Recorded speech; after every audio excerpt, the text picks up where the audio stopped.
fallen in front of him. And seemingly 50 seconds short of the stoppages, the referee has called time, and Maidstone United have won. And I will stop my clock and I will say thank you very much. 3 points for the first time since Maidenhead here on the 26th of November 2022. All that time ago. Maidstone United have won a competitive game of football in the league. Oh, what a relief, Nigel. Nice to be able to say that. For the first time in 26 league games, Maidstone United record a win. Yeah, and it was hard earned. It was hard they earned. deserved it. It was hard earned, yeah. I think, once they went ahead, they did control the game well. I know we were all on tender hooks around here in the gantry, but not off. They did control the play. Had a couple of chances. I think De Graaf made a good impact when he came on and probably missed the easiest chances that he did have, but it don't matter, does it? It don't matter. It matters diddly squat, all those times we've tried to chalk up a defeat and look for the positives, it don't matter. It's 3 points on the board. We're up and running. And HMS, you know what, and all that jazz, eh? Oh yeah, fantastic. One game at a time, I'm sure. Still.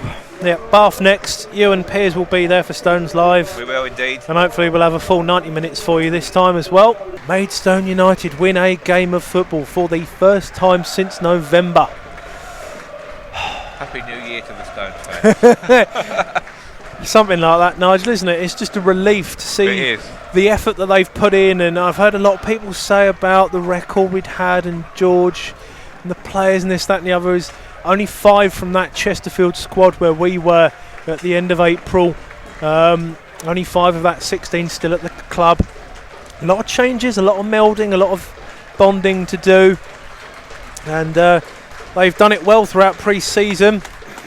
And Maidstone just finally getting 3 points on the board, because there's so many moments in those 5 or so months at the end of last season where genuinely you can make an argument for Maidstone getting themselves in a position to be able to get a win on the board. Yeah. They just didn't have the luck go their way, unfortunately. That was the issue. That's what I just said. You look at the records books and it's there to see, isn't it? Same as the record books will show that we opened the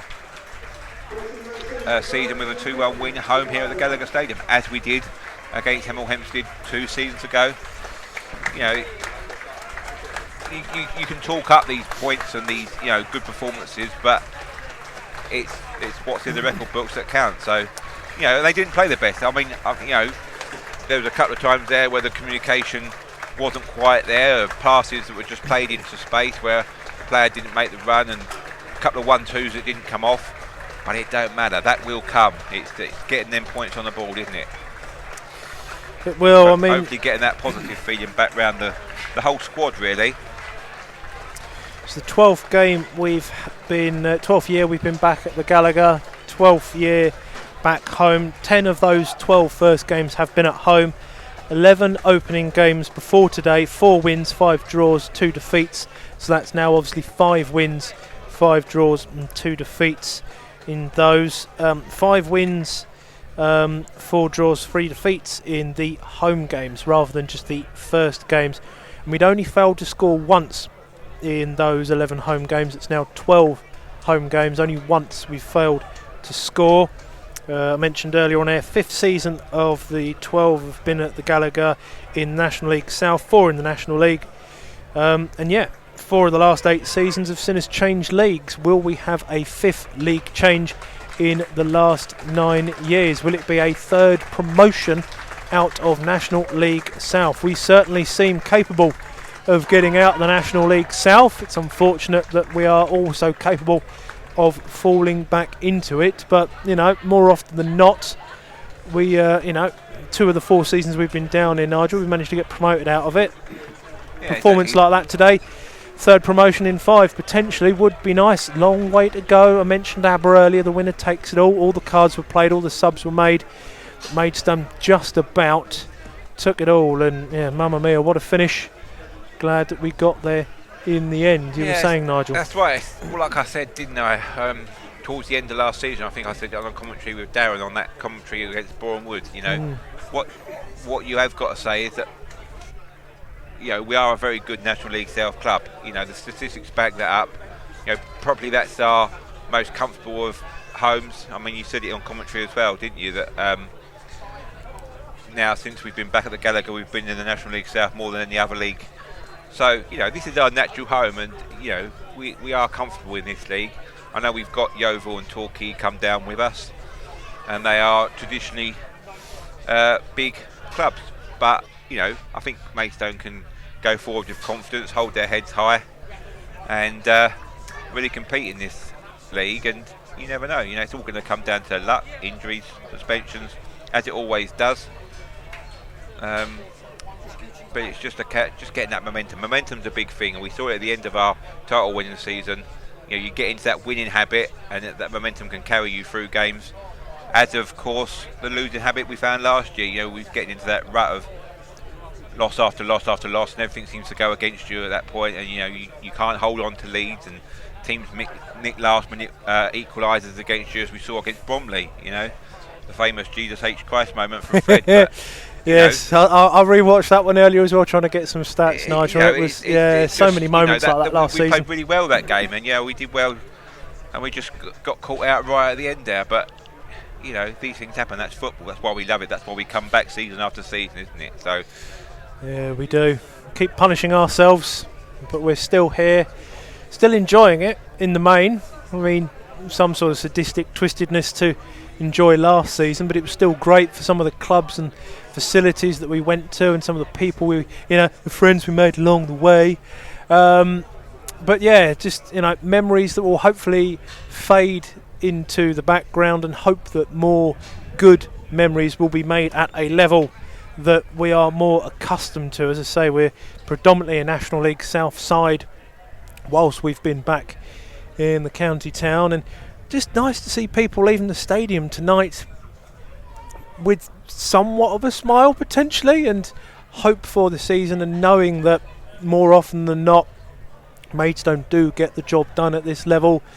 It was one season wonder in and out with Sutton in 15-16. Obviously the couple of seasons that weren't completed because of COVID, we'll never know. So you could technically say we've only had 2 completed seasons in the South so far, and we've won promotion in both. So I know a few of us have been pessimistic pre-season, not knowing about let's be honest, let's address it, the goalkeeping situation at the club. Harley Earl, fantastic in pre-season, lots of trialists come through the door, but Lucas Coverland was a revelation today. That the claiming he came and did, won the ball. You mentioned him being on the 6-yard box rather than on the goal line. Just seemed to be a better level. We were after that experienced league keeper, and there were names that people know about that are out there, and people that may or may not have played for us before in previous seasons. But we were hopeful that we would get someone of that stature. Then when he was announced yesterday, a lot of surprises, a lot of predictions changing. Seeing that solid back line will allow the Goddard goal for a bit of rustiness going in, because the defending for that wasn't great. Just Goddard running at the defence and not being stopped. But having someone like Coverland, and again, bear in mind, I think he's been one behind closed doors game that he's had, and the match today. Other than that, he's going to build up throughout this next 7 days before you and Piers are on the air for the Bath game. And then you think, there's going to be a relationship built again, because we've wanted that solid back line. The 4, 5, 6, 7 that are going to get used there need to be in tandem with the goalkeeper, whoever the goalkeeper is. And now we know that the goalkeeper is Lucas Coverland. You could definitely see it as well in that second half, couldn't you? That the back line were much more comfortable with him and the positions that he was taking up there, and they were using him a lot more as that kind of third defender and that sweeper keeper as such, really. So it's good signs. It's good signs to come, and that's what hopefully we can build into the season.